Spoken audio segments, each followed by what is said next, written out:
Guys, it's again Miss Snow. I'm back again with another latest video for the channel.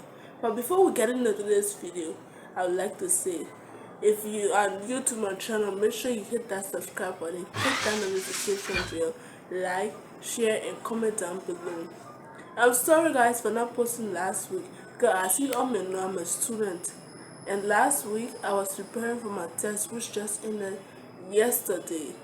Let's get into the video. Today's video is going to be about teen pregnancy. What's my input on teen pregnancy? What teen needs to be done for the higher percentage of teen pregnancy?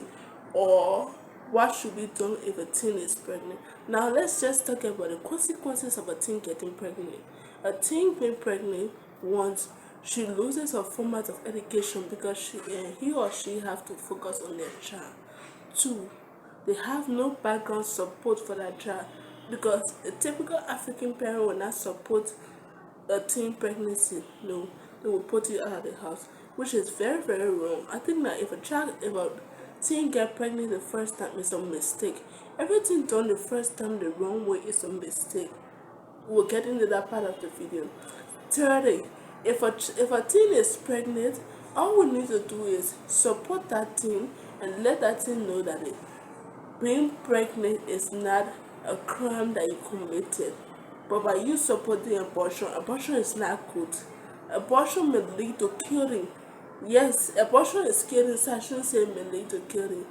So if you try to do abortion on your child, that means to say that you are encouraging the abominable act of killing, which should be penalized for when it comes to sin. Even though it's not against the country's law to do abortion, I feel like abortion should be in the country's law saying that it's a sin to do any form of abortion. Fourthly, I think that if the person who does the abortion, that person should be sent to jail because there is no parent that should encourage or her child to do abortion. Another reason why I think abortion is not good, you don't know that child that you have in your womb, you don't know their future. So why do you kill that child? Why not you struggle with that child the same way your parents struggle with you? And in order for you to struggle with that child, you don't have to hate. But I believe that once your parents' hearts comes down, they will be able to help you. Even though some parents of nowadays they don't help people, they say your kinja is your kinja. This is our typical way we say in Labrador. In Labrador we say, you're not born your child on your beneo. Which means to say the pregnancy you are carrying is your own trouble, not anybody else.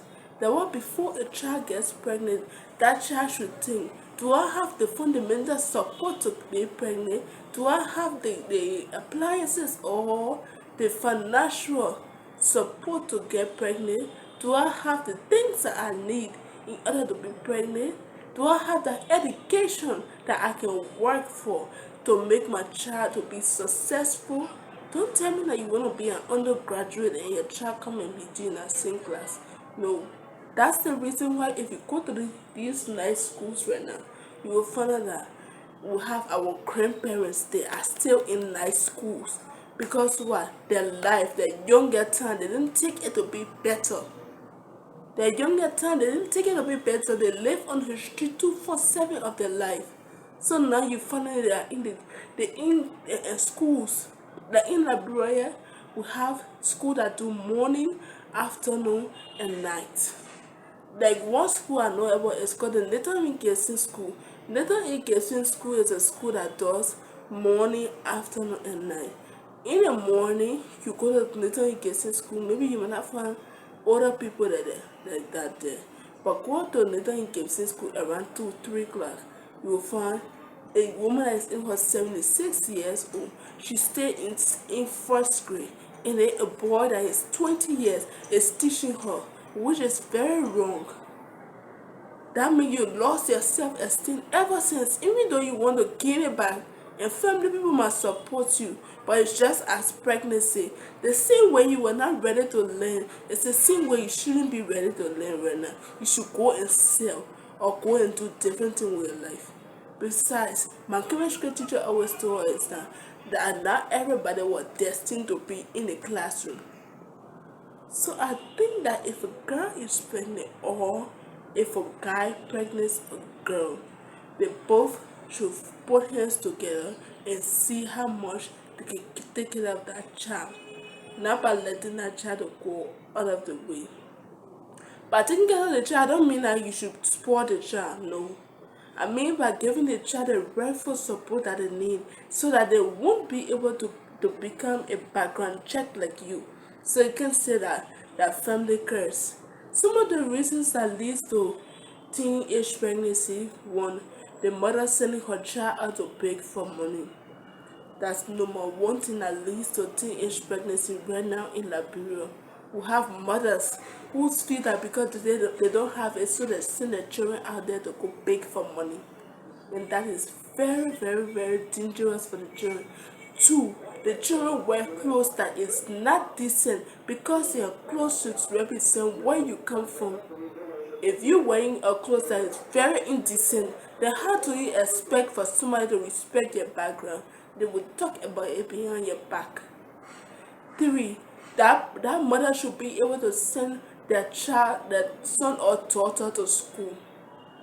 Of course, I know that not everybody will go to school, but it does not mean that you send your child in the market to sell from Sunday to Sunday. That selling is for you. Your child needs to go to school. Your child have to be educated. You have to support your child both spiritually, physically, and financially. Those are the three support a child needs for his or her parent. But you're not giving the child physical support, you're not giving the child spiritual support, you're not giving the child financial support, then what do you expect the child to do? Parents will have to think too as well. Even though we teenagers also make mistakes, but the parents too becomes one key factors that leads to these mistakes. A daddy, some daddies they even pregnant their own stepdaughters because they see the child is not theirs, but they're forgetting to know that another man child. There's a parable that says in Liberia, if you pointing one finger to a person, the banner for coming back to you. That means to say what goes around comes around. Somebody else will do it the same, even if your children do it the same. The same way that you got up that had your wife's daughter pregnant, it's the same way that somebody will get their own children pregnant too. And then you want to carry the case to court, that case is not for court. If I'm in the court, I can't even judge that case because I found out that you didn't send to somebody on the child. Somebody else did it to your child too. It's a background check. Whatsoever you do to somebody's child, it must be done to yours too. Before I can end this video, I would like to inform all parents out there. Let us try to support we the teenagers. We need your support. We need it spiritually by praying for all, physically by providing our needs, not our wants, and financially by sending out to school and giving us food to eat. You don't provide a child wants, you give them what they need. What they need that will help them for the future. Don't give them what they want. If you give them what they want, then you're spoiling that child. The what the Bible says, train up a child in the way that he should grow, and when he is old, he will never depart from it. Don't have your child being materialized, that everything fills his or her eyes. Then you're not training that child to become a better person. I wish I could do vlogmas, but I'm in school, so vlogmas cannot be done. I'm not at a proper position right now to do vlogmas. Still a student. I love you all, and I will see you in my next video. Even if I don't post this coming Friday, but I will see you in my next video. Bye guys.